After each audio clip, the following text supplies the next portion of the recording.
तो नरमाहट है वो पकेपन की निशानी है। आपने गाली दी, मैंने भी गाली दे दी, दोनों एक ही माजने के हो गए। पर अगर एक ने गाली दी और दूसरे ने अगर उसको प्यार से बर्दाश्त कर लिया तो ये हुई कोई कसौटी की बात। एक ने गाली ठोकी, दूसरे ने भी दे दी, दोनों एक ही तो माजने के हो गए। वो आके बोला बच्चा, बोले पापा जी पड़ोस वाले बच्चे ने मुझे थप्पड़ मारा। तो बोले तूने क्या किया? बोले मैंने भी उठा के थप्पड़ मारा। तो दोनों एक ही तो माजने के हो गए। एक पति पत्नी में झगड़ा हो गया, एक पति पत्नी में झगड़ा हो गया तो पति ने उठा करके थप्पड़ मार दी पत्नी को। पत्नी को बहुत बुरा लगा पर चुप रही। पत्नी थी ना बेचारी, क्या बोले, चुप रह गए। पति को लगा यार मामला मैंने खराब कर दिया, थप्पड़ मारने की तो जरूरत नहीं थी। अच्छा ठीक है, जाके थोड़ा वापस राजीनामा कर लेता हूं। पत्नी के पास गया और जाकर कहने लगा अब देखो भाई, थप्पड़ तो तभी पड़ती है जहां प्यार होता है, वहीं कभी कभी हाथ भी उठ जाया करता है। इसलिए वो तो प्यार का मामला था। पत्नी ने आओ देखा ना, ताव उठा के 2 थप्पड़ मार दिए पति के। बोले रे ये क्या कर रही हो? बोले आप ही ने तो कहा था जहां प्यार होता है वहीं पर ही तो थप्पड़ मारी जाती है। अरे मैंने थप्पड़ मारी है, इसका मतलब यही तो हुआ कि मैं आपसे डबल प्यार करती हूं, क्योंकि मैंने 2 मारी है। क्योंकि मैंने 2 मारी इसलिए मैं आपसे डबल प्यार करती हूं। अगर तुम इधर मारोगे वो भी उधर मारेंगे, अपन दोनों अगर एक ही माजने होके हो जाएंगे तब तो बात एक जैसी हो गई। पर एक ने थप्पड़ चलाया और सामने वाले ने फिर भी हमें पीने के लिए शरबत का प्याला थमाया। ये है संताई की कसौटी, ये है साधुता की परीक्षा, ये है कोई गुरु और शिष्य के रिश्ते वाली बात कि शिष्य ने ऊंचा व्यवहार किया मगर फिर भी गुरु ने संभाल कर सहेज कर अपने शिष्य को फिर से सन्मार्ग दे दिया। ऐसी कोई बात बने, चाहे अध्यात्म के रास्ते पर चलो तब भी विनय चाहिए, घर परिवार के रास्ते पर चलो तब भी विनय चाहिए।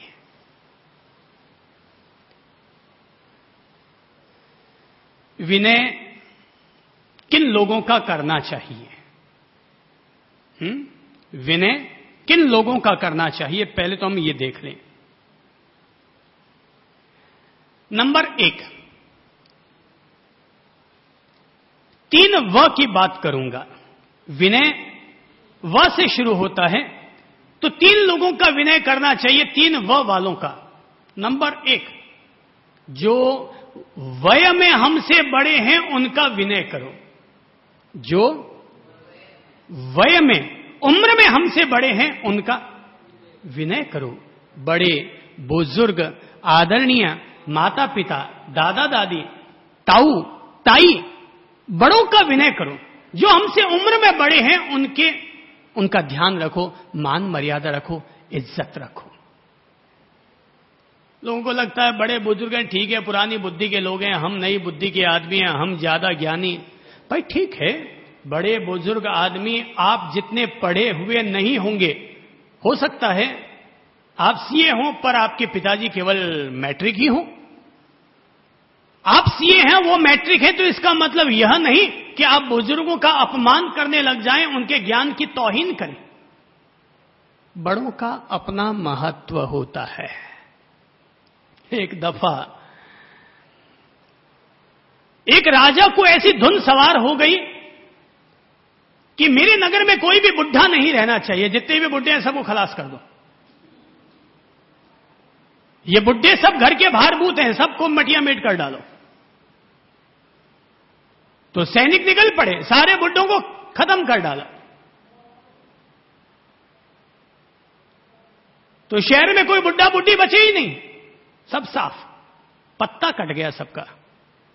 तो कहते हैं कि एक दफा राजा शिकार खेलने के लिए गया हुआ था, रास्ता भटक गए, मरुस्थल में भटक गए, पीने को पानी नहीं। अब पानी लाए तो कहां से लाएं, लाएं तो कहां से लाएं।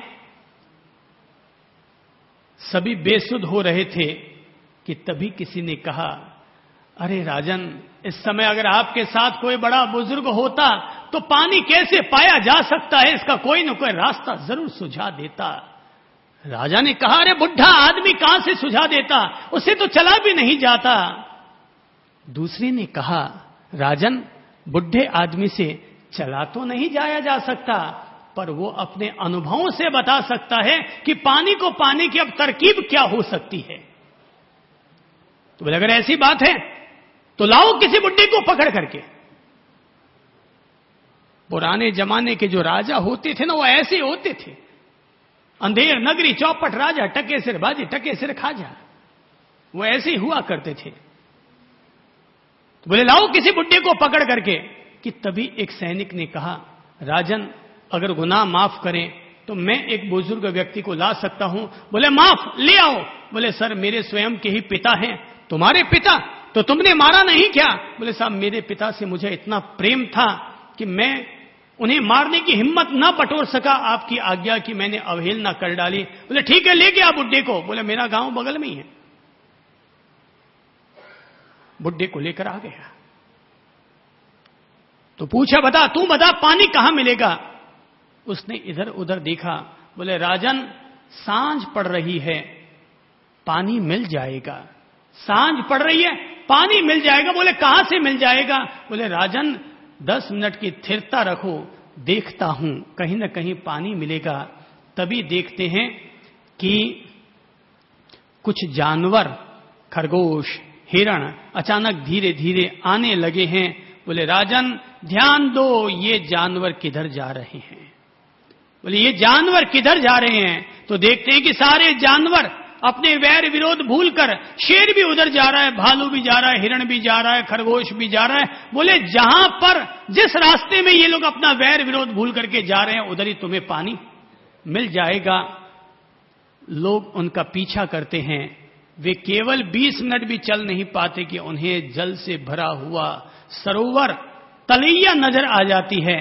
राजा समझ लेता है, हां, बुजुर्ग लोग हमारी तरह दौड़ तो नहीं सकते, हमारी तरह चल तो नहीं सकते, पर वय वालों का भी विनय किया जाना चाहिए, क्योंकि उनके पास अनुभवों का खजाना होता है, उनके पास ज्ञान का खजाना होता है। इसलिए वय वालों का विनय करो, बुजुर्गों के पास बैठकर सीखो। अगर दोस्त बनाना हो ना, तो बराबर वालों को दोस्त बनाओगे तो घाटे का सौदा हो सकता है भाई, पर बूढ़े बुजुर्गों को अपना दोस्त बनाओगे ना तो फायदा ही फायदा होना है। जैसे मानो कि अगर वो 2 बच्चियां बैठी है सामने, वे अगर एक दूसरे को दोस्त बनाएंगे ना तो मटर गश्ती तो कर लेंगे, पर दिन भर पैसा खर्च करेंगे, टाइम पास करेंगे। दोनों अगर 3 दिन भी साथ रह जाएंगे ना, तब भी नहीं बता सकेंगे कि मैंने एक दूसरे से क्या पाया, सिवा खर्चा करने के और समोसा पकोड़ा खाने के अलावा मैंने कुछ किया, वो कुछ नहीं बता सकते। पर जरा एक बात देखो, जैसे मान लीजिए कि वो सामने एक बुजुर्ग विराजे हुए हैं। जरा एक बात सोचिए कि अगर अपन उनको दोस्त बनाएंगे तो अपने को फायदा होगा या घाटा होगा? फायदा होगा। उनके जीवन भर के अनुभव हमारे काम आएंगे, और बुजुर्ग हैं तो तय है कि वो हमसे खर्चा नहीं करवाएंगे। बोले, नहीं बेटा, तू तो बच्चा, तेरे से क्या खर्चा करवाऊं, मैं खर्चा करूं। तो भले ही अपन लोगों को लॉलीपॉप चूसना होगा, भले ही अपने लोगों को 5 स्टार चॉकलेट खानी होगी, मगर बुजुर्ग अगर हमारे दोस्त हैं तो उनका धर्म होगा कि हम अपने छोटे दोस्त के लिए खर्चा हम करें। बुजुर्गों को अगर दोस्त बनाओगे तो बुजुर्गों को दोस्त बनाना ठीक वैसे ही होता है जैसे छायादार और फलदार वृक्ष के नीचे बैठना हुआ करता है। जैसे किसी छायादार और फलदार वृक्ष के नीचे बैठना होता है, ऐसे किसी बुजुर्ग आदमी को दोस्त बनाने की तरह हुआ करता है। तो विनय करो। पहला विनय किसका करो? जो वय में हमसे बड़े हैं। नंबर 2,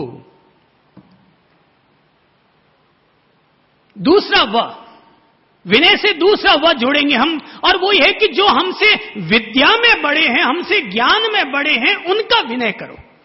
तो जिनके पास ज्ञान ज्यादा है उनका विनय करो ताकि हमें ज्ञान मिले। मूर्ख के पास मूर्ख बैठेगा तो क्या होगा, और ज्ञानी के पास ज्ञानी बैठेगा तो क्या होगा। ज्ञानी के पास बैठेंगे तो ज्ञान बढ़ेगा, और मूर्ख के पास बैठेंगे तो थप्पड़ मुक्के चलेंगे। कौवों के बीच जाकर बैठोगे तो सिवा कांव कांव के और कुछ ना होगा, पर हंसों के बीच में जाकर बैठोगे तो बगुला भी हंस बन जाएगा। हैं? गंगा जी में अगर साधारण पानी जाकर गिरता है तो वो भी गंगोदक बन जाया करता है।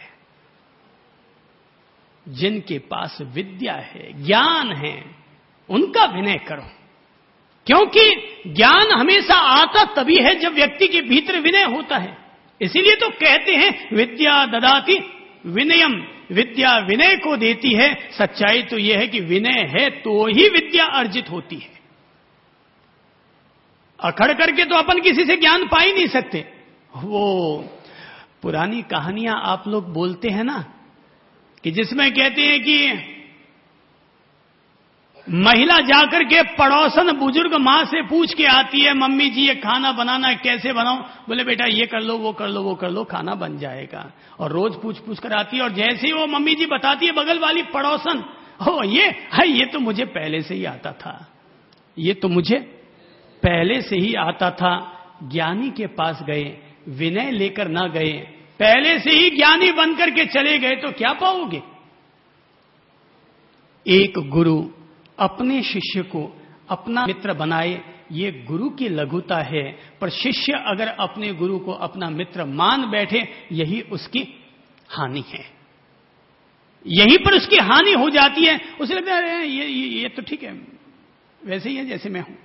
वहीं पर ही वो हानि खा बैठता है, वहीं पर मात खा बैठता है। तो वो पुरानी कहानी आप लोग कहा करते हैं कि महिला जाती है पड़ोसन बुजुर्ग मां के पास, जाकर पूछती है, मम्मी जी खीर बनानी है, कैसे बनाऊं? और मम्मी जी वो बता भी देती है, पड़ोसन मम्मी जी, दूध गर्म करना, चावल डालना, पक जाए तो चीनी डालना, केसर इलायची डाल देना, और ये सब कर लेना। और जैसे वो हाँ ठीक है मम्मी जी, ये तो मुझे आता था, ये तो मुझे पहले से आता था, ठीक है। तो कहते हैं वो एक दिन बुजुर्ग माँ जी को लगता है यार ये छोरी ये रोजाना आती है पूछने के लिए, और रोजाना पूछती भी, ऊपर से धौंस और जमा जाती है, ये तो मुझे आता है। तो एक दिन की बात, घर में 50 मेहमान आने वाले थे, तो पति ने कह दिया था सुकून का दिन है तो थोड़ा लापसी वापसी बना लेना। बोले हाँ बिल्कुल बना लूंगी, आप तो जाइए। अब गई पड़ोसन के पास, बोले मम्मी जी लापसी बनानी है, कैसे बनाऊं? बोले आज तुझे बताती हूं आज तुझे बताती हूं। दलिया ले आना, पानी में पका देना, गुड़ वुड़ डाल देना, और जब उतर जाए ना तो उसमें थोड़ी इलायची विलायची डाल देना, थोड़े बादाम की कतरन भी डाल देना। बोले हाँ मम्मी जी ये तो मुझे आता था, बिल्कुल मुझे भी मेरी मम्मी ने ये सब समझाया, तो ये तो मुझे पहले से आता था। और जाने लगी कि तभी वो पड़ोसन मम्मी जी ने कहा, अरे एक बात तो बताना भूल गई, थोड़ा वापस आ। बोले क्या? बोले इसमें एक पाव तंबाकू सूंघने वाली वो ऊपर से डाल देना, बड़ा जायका आएगा। हाँ ठीक है मम्मी जी, ये तो मुझे पहले से ही आता था। बोले अब जा रो, पहले से ही आता था तो पहले से ही आता था तो अब जा रो। और वो जाती, और आप समझ सकते हैं फिर माजरा क्या हुआ होगा। विनय करो भाई, विद्यावान गुणी अति चातुर।